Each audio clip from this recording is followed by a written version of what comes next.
Section 2.4, Partitioned Matrices. We have been regarding our matrix A as a list of column vectors rather than just a rectangular array of numbers. But we'll now consider other partitions of A, indicated by horizontal and vertical dividing rules. So in this example, we have our matrix A, and you'll see how it's kind of subdivided. It's written now as a 2 by 3 partitioned or block matrix where here we have A11, here is A12, and here is A13. And likewise we have A21, A22, and A23. So the entries are the blocks or the submatrices given here, where we've just denoted each one that I just labeled in our original matrix A. So this is one way that we could have partitioned our matrix A.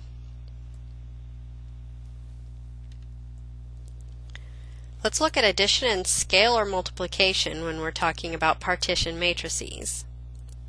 If matrices A and B are the same size, and they're partitioned in exactly the same way, then it's natural to make the same partition of the ordinary sum A plus B. Each block of A plus B is the matrix sum of the corresponding blocks of A and B. And then the same is true for multiplication by a scalar. So let's look at multiplication of partition matrices. These matrices can be multiplied by the usual row-column rule, provided that for a product AB, the column partition of A matches the row partition of B. And we'll look at an example, but the reason for that is, remember, when we're multiplying matrices, the inner dimensions have to match in order for us to multiply. So that's what we're talking about here. So in this example, we have two matrices A and B.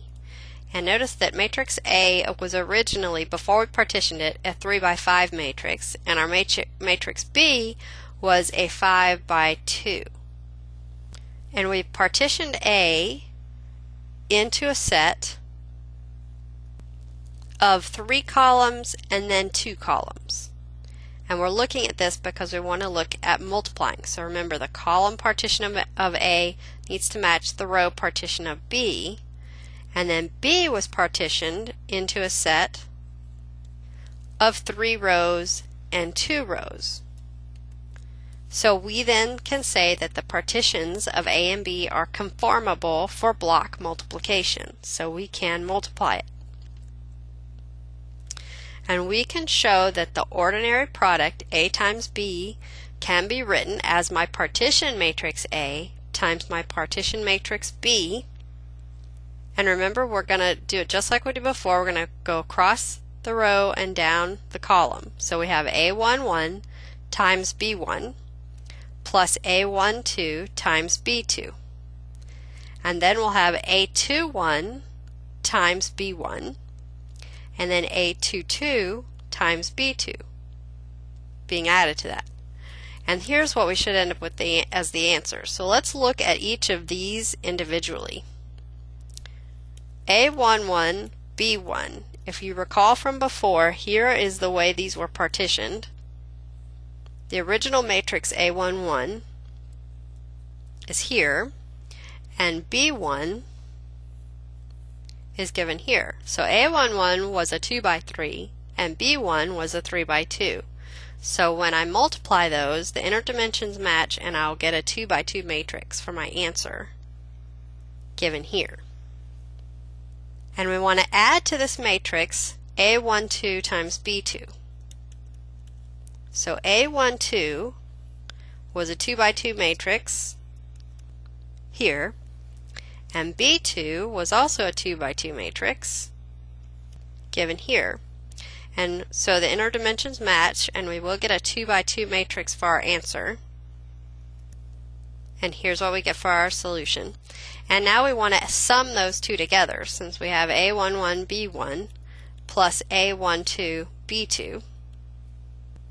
And remember, when we're summing two matrices, the dimensions have to match exactly, and we just add the entries that are in the same location. So we will get -5, 4, -6, 2, which is what we had here.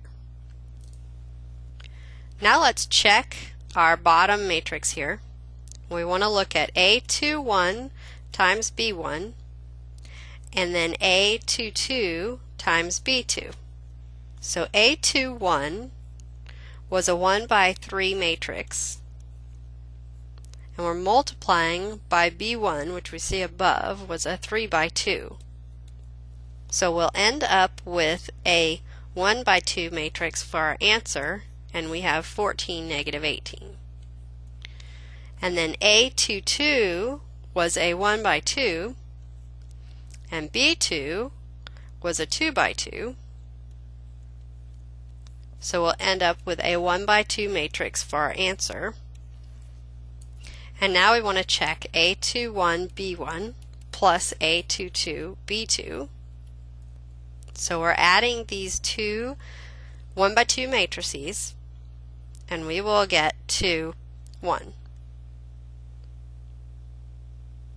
which is what we had for our bottom matrix here.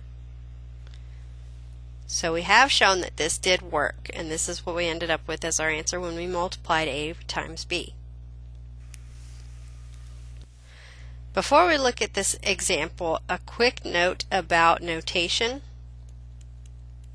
When we write COL sub K of A, this is the kth column of our matrix A, and then ROW sub K of B is the kth row of B. So in this example, we have two matrices A and B, and we want to verify that when I multiply them, A times B, it's column 1 of A times row 1 of B, plus column 2 of A times row 2 of B, plus column 3 of A times row 3 of B. So let's look at each one of these. Column 1 of A times row 1 of B is here, and when we multiply, this is a 2 by 1 times a 1 by 2, so we will get a 2 by 2 matrix for our answer, which we have here. And now let's look at column 2 of A times row 2 of B. So we have that, and remember, across and down, so we have this matrix here. And now we want to look at column 3 of A times row 3 of B, which is here. And when we multiply, we get this matrix here. So we're verifying that when I multiply A times B, that I get the sum of these three matrices. And so if I add these three together, remember that we can add each entry that's in the same location. So we'll have the following matrix, which is a 2 by 2 matrix. And this is A times B. And let's just look at our first entry here to show if I multiplied to begin with across A and down B, I would have -3A plus C plus 2E, which is what we got in doing this. So we've shown that this new way of looking at our multiplication will produce the same answer for A times B. And that leads us to Theorem 10, which is the column row expansion of AB.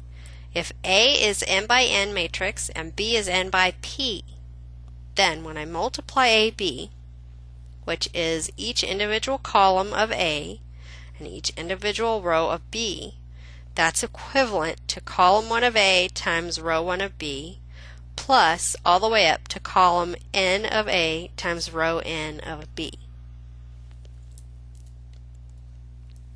Now let's look at the inverses of partition matrices. In this example, we have a matrix that's been partitioned, and it's in this form where I have A11, A12, and A22, and then the 0 matrix here. in my lower left-hand corner. And it is said to be block upper triangular. Because you notice we could make an upper triangle with the matrices that I have left. We want to assume that A11 is a P by P square matrix, and A22 is a Q by Q square matrix, and that our matrix A is invertible. So let's find a formula for A inverse. So let's start out by calling B our matrix A inverse, since we have lots of A's flying around. So we'll say that A inverse will be our matrix B. So when I multiply A by A inverse, that is equivalent to then A times B, which is going to give me the identity. So what I've written here is my matrix A, and this is my inverse matrix for A, which is we'll call B. And it had to be, in order for the multiplication to work that we said here, then it had to be partitioned the same way that A was. The rows had to be partitioned the same way that the columns of A were. And we notice that when I multiplied it, I get my identity here. And so notice I've said I sub P, and that's simply because we were told that A11 was a P by P, and the A22 was a Q by Q. So here I've got I sub Q. So what we're looking at then is finding a formula for A inverse that has just the A's in it, and basically solving for B. So we end up, if we do this multiplication, then we end up with 4 different equations. This is my first equation, which is A11 times B11 plus A12 times B21 gives me I sub P. And now my second equation, we have A11 times B12 plus A12 times B22 is equal to 0. My third equation, I have A22 times B21 equals 0. Since we have a 0 here, we don't have to worry about it. And then my fourth equation, I have A22 times B22 is equal to the identity sub Q. So using these 4 equations, we're going to try to solve them. I can look at this equation here, and since I was told that A22 was a square matrix here, then this equation tells me that A22 is invertible by my invertible matrix theorem, part K. Meaning if I multiply on the right and get the identity, then my matrix is invertible. So since it's invertible, I can multiply on the left by the inverse of A22. And notice that we remember that A22 was a Q by Q matrix, so the inverse will be as well, and so we're able to do this multiplication. This becomes the identity, so we end up with B22 simply equal to A22 inverse. So I've now found an equation for B22 using my A's. Now let's look at equation 3. We already know now that A22 is invertible, so I can multiply it on the left by the inverse of A22. And so this becomes the identity, and we simply have B21 is then equal to, this just will become 0 when I multiply by the 0 matrix. So I've now found that B21 is the 0 matrix.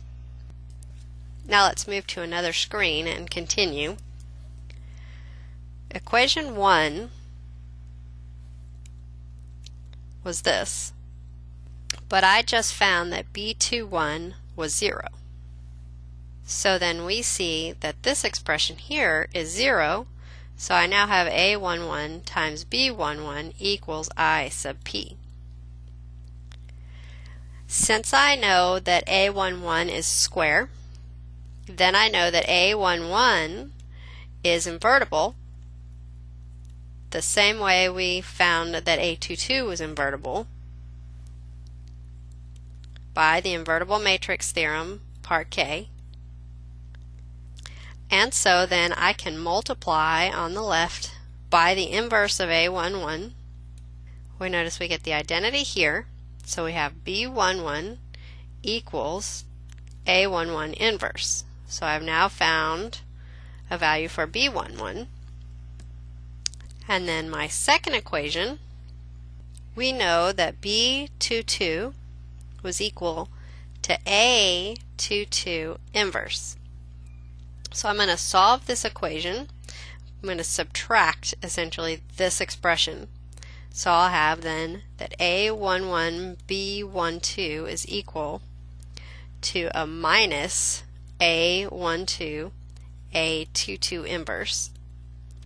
And then I remember that A11 was invertible, so I can multiply on the left by it, and I will get B12 is equal to negative A11 inverse times A12 times A22 inverse. So we've found then that A inverse is equal to B, which is equal to this matrix here, where B11 was A11 inverse, B12 was equal to negative A11 inverse times A12 times A22 inverse, B21 was 0, and B22 was A22 inverse. A block diagonal matrix is a partition matrix with 0 blocks off the main diagonal of blocks. And such a matrix is invertible if and only if each block on the diagonal is invertible.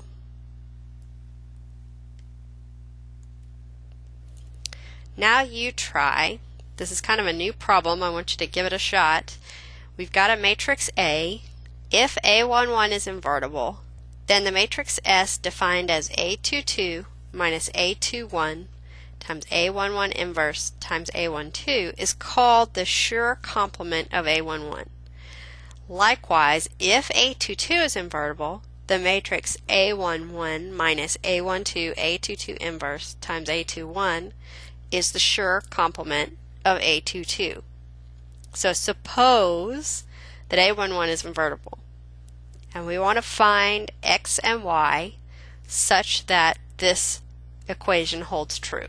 The way I want to start this problem is you want to first multiply these two matrices and get that answer, and then take that answer and multiply it by this last matrix. Once you do that, then you'll set up just like we did in the previous example. Set this matrix equal to the new one you get on this side, and set yourself up a series of equations and solve and find x and y in terms of your A partitions.